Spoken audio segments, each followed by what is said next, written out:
हरि ओम तत्सत हरि ओम तत्सत हरि ओम तत्सत। अयोध्या स्थित काल कुलाले में आप सबका हार्दिक अभिनंदन है।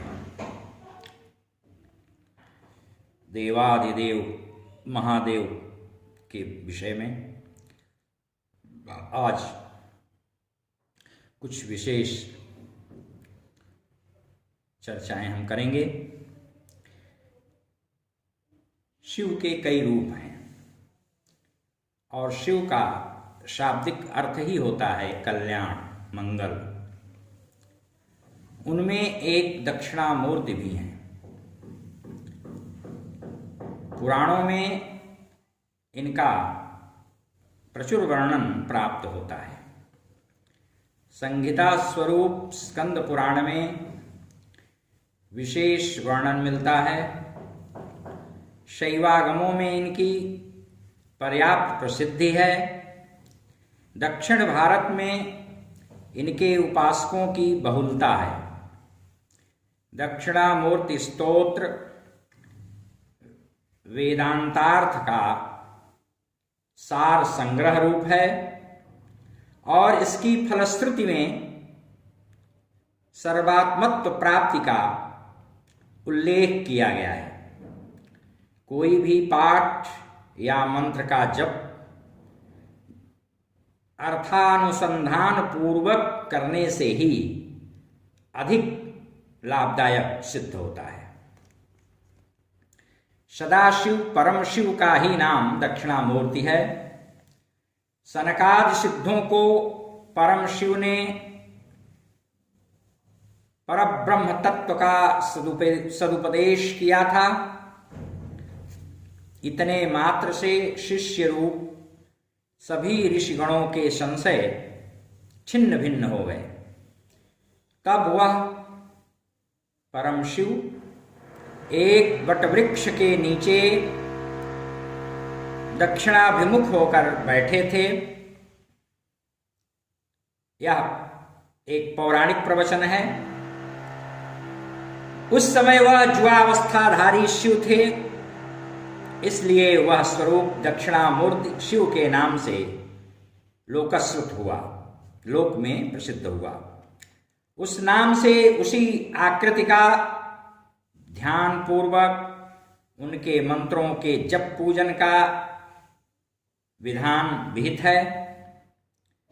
वस्तुतः परमेश्वर का कोई एक सुनिश्चित स्वरूप नहीं है, फिर भी भक्तों पर कृपालु होकर अनुग्रह पूर्वक स्वेच्छा से उनके हितार्थ लीलामय मायामय होकर अनेक रूपाकृति को वे धारण करते हैं। जैसा कि ब्रह्मसूत्र के भाष्य 1:1:20 में लिखा है कि स्यात् परमेश्वरस्यापि इच्छावशात् मायामयं रूपं साधकानुग्रहार्थम यानी साधक पर अनुग्रह है। अस्तु दक्षिणामूर्ति का शिव का यह रूप परात्पर गुरु रूप है। गुरु भी कई तरह के होते हैं। गुरु के कई भेद हैं। परमेष्टि गुरु, परात्पर गुरु, मानव गुरु, दिव्यौघ गुरु इत्यादि। तत्व जिज्ञासुओं, साहित्य सर्जन, प्रज्ञा मेधा, विद्या की प्राप्ति हेतु तंत्र ग्रंथों में दक्षिणामूर्ति शिव की उपासना का विस्तृत विधान प्राप्त होता है, अधिगत होता है।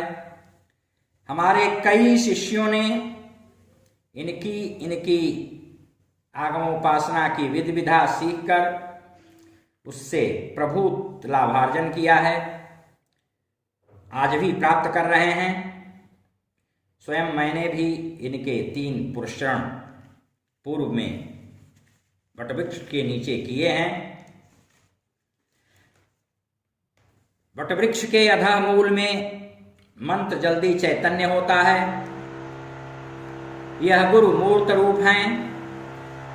शिव का दक्षिणामूर्ति रूप ब्रह्म वर्चस्व उपदेश की दक्षता से साधक को दक्षिणा और दाक्षिण्य प्रदायक सिद्ध होता है। साधक के हित का बोधक है।